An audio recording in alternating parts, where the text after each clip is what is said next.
Well, shit, we got a really interesting situation today. You might have seen this person flowing through your algorithm if you're into fitness at all, or specifically bodybuilding. Today we're talking about Chloe Holiday, or someone that is named Chloe Hearts on Instagram. She's gained a lot of virality lately in many of her videos due to, obviously, some tricky situations. Now, to explain, Chloe is trying to compete in a bodybuilding show on May 17th, and when you compete in a bodybuilding show, especially in the NPC or the WNBF, which is where she's competing, a natural federation, you really do have to be lean. I'm talking lean, you know, like your fat is almost to nil. You don't have any, to the point where you have such deep striations in your skin from the muscle that you could like put your finger in those things and see like, holy shit, my glutes have like holes in them, you know? This is not where Chloe is at. Chloe is in a different stage of life right now. And someone that is also infamous in the bodybuilding space, his name is Goliath, or Simon. He is a previous fat who lost a ton of weight and started to actually do bodybuilding competition type things. It's great stuff. He is now kind of putting himself into a situation of trying to compete again, I think, and being an actual bodybuilder. But anyways, he talked to Chloe and tried to figure out why she was doing this and what her motives were, why she wanted to compete in a bikini show when clearly 2 weeks out, she's nowhere near ready. Now, before I get into the video that he made, because he gives a lot of context to her situation, let's just go through her Instagram. This one video in particular went extremely viral about 5 days ago, where she says she's 2 weeks out. And if you just look at the comments, it's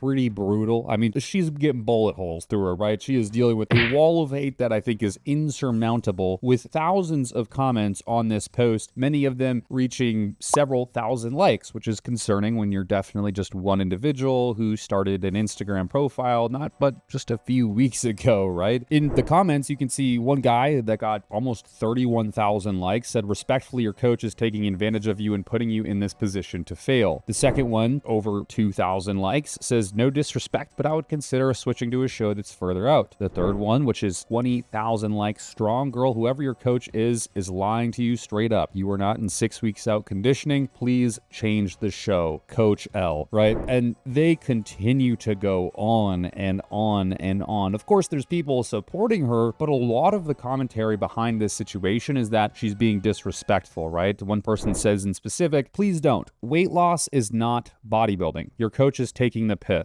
You are throwing away your money at someone who doesn't deserve it, and to a stage that you haven't earned the right to stand on." I know that sounds harsh, but you're getting on a stage is blatant disrespect to actual bodybuilders. Now, I don't really know what you think about this situation. Obviously, she's not going to be ready for a show. She has good 40 pounds to lose before she'll be even close to the stage conditioning that she would need to achieve before actually stepping on stage, especially for bikini, which is essentially a true, like, fatless position to be in for a female. It is how small can you get your waist, how small can your stomach be, with, you know, round delts, round glutes, and that's about it. You're supposed to be skinny. These girls are oftentimes actually under 100 pounds on stage. So this is, it's not the look that is supposed to be on stage, okay? Very clearly. So Goliath has this to say about it. All right, listen here, you opinionated wads. We need to talk. This is someone who just has a dream, and while she's doing it, you're complaining about it. Let's analyze and see who's the bigger person here. Her comment section has been full of people asking why she would even do this in the first place. This is her reason. This is her father, and he is doing a bodybuilding show, and she wanted to do something with her father. What's wrong with this image? Nothing, except for you. How many of you wish you still had time to do something like this with your father? This isn't the real gym community, and you guys are better than this. Don't be a dick. So yeah, he's pretty opinionated about the situation, right? No joke, he's definitely upset about it all. Here's the thing. The bodybuilding scene is supposed to be a professional sport. It's just basically like any other sport. You step on stage to compete for a very prestigious title. Now, we don't just throw people into a NFL tryout and call it good. They have to be selected, and the selection process starts in high school, goes through college, and then hopefully you get drafted, right? It takes an entire lifetime of commitment to get to a point where you're actually even having the potential to be in the NFL. With bodybuilding, it's in this unique environment where you can just step on stage whenever. All you got to do is pay an entrance fee and you can waltz up on stage. In fighting, it's very similar. I can't just go to Thailand and say, I want to fight in a Muay Thai competition, because I would be absolutely obliterated. Everyone would deny me. I'd have to absolutely prove myself first and then find a camp who's willing to sponsor me into the fight. So it is like one of the only sports in which you could just say, hey, I want to compete at a professional level, and start doing so. And you might say, well, regional shows and the natural federations aren't so professional, but it is. People spend their whole entire life, several decades of time, committed to this sport. So I can see where people are finding that it's disrespectful for her to be stepping on stage in her current conditioning. But I also don't think it's anybody's business if she's competing or not. Ultimately, it's her decision, and the only one that's going to have to bear the results is her. If she gets last place, if she gets shunned on stage, if she gets embarrassed, that's on her, and she's already going to have to go through that. Another person's opinion doesn't really provide much. But here's the interesting thing, where I don't agree with Goliath or anybody really talking about this in a positive light. It's her coach. I'm Noah Butterfield. I've been a fitness coach for 8 years now. I competed for my very first 2 shows back in 2021. We talked about it from the very get-go that she wouldn't be ready, and we set that tone from the very start. She wanted to basically build her self-confidence and her self-esteem and break through those self-limiting beliefs that she had. And we've had a lot of really big conversations about, hey, even though we're not ready, we're still going to do the best that we can with the time that we have. That was the goal, is just get her to stage and get her to have a really fun and enjoyable experience. This is what her coach looked like when she competed, and I think it's very arguable to say, even at a natural level, this isn't really that competitive. She still needs to be leaner and still could use a lot of muscle development. Now, I'm not someone to trash someone's physique, what the f? But bodybuilding is intentionally a subjective sport where you're judging someone based off of their appearance, and so me saying these things is not bullying, okay? It's more so coming from a direction of, hey, this is bodybuilding and there's a certain kind of specification that you have to sort of meet to do it. She's not it. Even her coach isn't, right? And there's something that is also concerning about this is, as a coach myself, I have to be very transparent with clients. If someone is not going to be ready for a show, I tell them they're not going to be ready for a show. We should probably cancel it. If you want to do it, I'll help you out no matter what, because you're the one directing the show. I'm just the one guiding it in the background. But I really do suggest moving it around because you need some more time to get leaner. Or alternatively, if their shit is up, I help them fix it. When I scroll through Chloe's profile and look at her exercising, I feel like there's almost no direction to what she's doing at all. Her exercises are completely misinformed and her form is honestly scary. And this is someone who's paying for a coach to get her ready for a show. And what it looks like to me, when there's just no blatant speak of a diet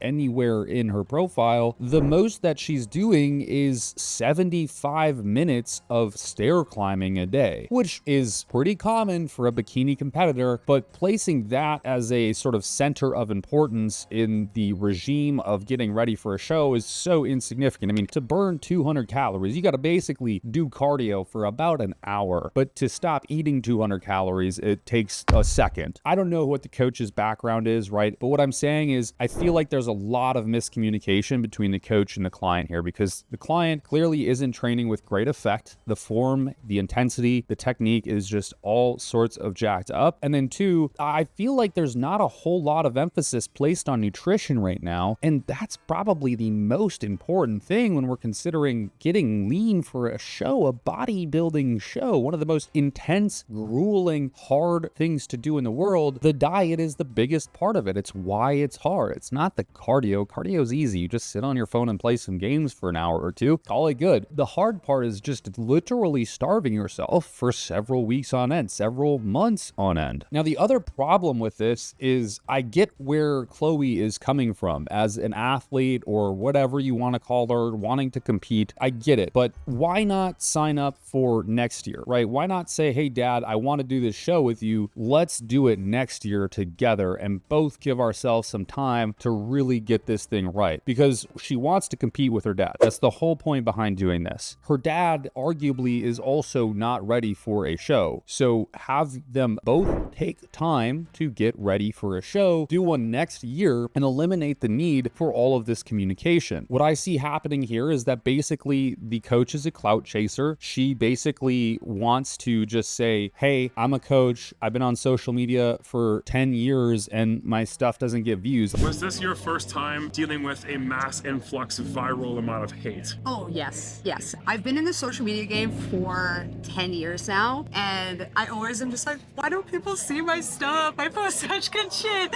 And then the one thing that you like don't think twice about, you're prepping your client, you're going through the ups, the downs, the lefts and rights of prep. We're just enjoying the journey, and then this happens, and we were just kind of like, what? Like, it was a place of shock. Do you think that this is going to, or has at all actually impacted your business as a full-time fitness coach? No, it actually hasn't. I've signed on 3 clients in the last week, which has been pretty exciting. Subtle flex.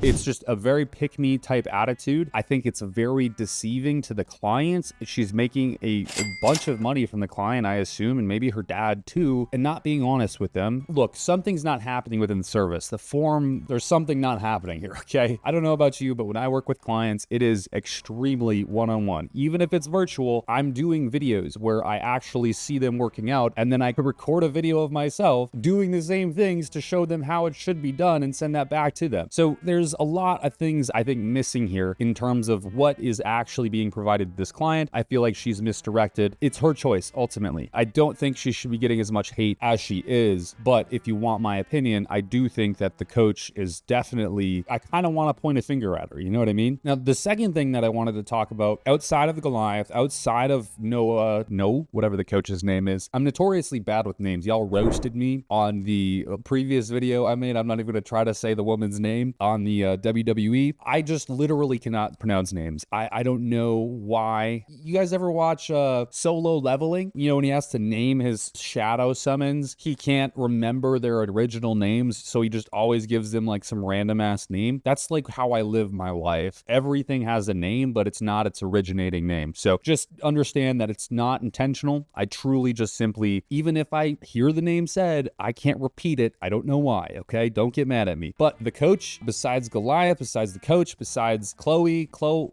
right? Now you got me second guessing, dude. I think that there is this huge problem with especially Instagram. Like, Instagram's crazy where someone gets pointed out, whether it's from Goob2, whether it's from Joey Swole, whether it's from who knows what, and then they receive an insurmountable amount of hate. They literally get put under a magnifying glass, and someone who has probably talked to maybe 10 people a day, if they're lucky, has now gotten thousands of messages which are not positive, saying awful things. Do you know what that does to a person? It's kind of crazy to me, right? And we paint these people, Goob2, I truly love his content. It's good that he's exposing people, but the one thing that I don't like is how much his audience weaponizes themselves towards that person. There's definitely people who are not psychologically 100% that are having these army of social media acolytes come to their profile and say horrendous things. And I'm not saying like Goob2 or the likes of Joey Swole or whatever. I'm not saying that they're directing this hate. They're not telling their audience to go blow up their profile and tell them to kill themselves and all these horrible things. But it's definitely a problem when you have thousands of people. This post has one comment with 30,000 plus likes saying something pretty negative. Hey, pick a different show. I know that might not sound negative, but to that girl, that in that moment, again, someone who's probably, if you can just conceptualize how many people you talk to in a day, somebody who's probably talking to 10 or so people a day is now getting over 30,000 plus people commenting on a single post. Pretty negative things. These are the most liked posts. If we go down, things get more deranged and more deranged and more deranged. My point is with saying all of this is that it is a little bit dangerous when you start commenting on these things publicly. So I think personally, this girl can do whatever the heck she wants. I don't think anyone should be in her business about it. I think you can formulate opinions, but you don't need to be telling her that she's garbage and she should stop and she's fat. You know, that's literally like what most of the comments are. So it is pretty destructive, to be fair. I think that her coach is definitely in the wrong here because she's supposed to be the one that's responsible for developing a game plan. Now, of course, the client chooses whether they want to follow that game plan or not. And if they say, hey, I want to compete sooner, that's just what you got to do as a coach, but be transparent about that and let them know, hey, your form is garbage. Okay. We need to fix this big time so you don't injure yourself. We can be more efficient in the gym. Or, hey, we really need to dial in the diet and get things locked the hell in right now. But historically speaking, from this coach's perspective, she hasn't done well in her shows. And I honestly don't think that this lady is going to do well either. Chloe, this is coming from somebody who won his PNBA pro card in a natural division. I understand how hard it is. I was doing 75 minutes of cardio 2 times a day back then when I was natural, and it was miserable, but it has to be done to achieve that kind of physique. Anyways, let me know what you think. It's an interesting situation, highly controversial. I just thought I'd talk about it for whatever shits and giggles. If you like the video, do like it and also subscribe. It helps me out tremendously. It does super big favors for me. You might get a Bugatti if you do click that subscribe button. You can ask the subscribers of this channel. They will admit they have Bugattis in their front yards, but results may vary, okay? Can't promise it for everybody. 1 in a million maybe chances of that. It could be a Hot Wheels Bugatti, but it's going to be a Bugatti somewhere in your front yard. I promise you that much. I swear to God. Deuces, folks. Thanks for being here. Welcome my co-host, copious amounts of Monster. It's great times.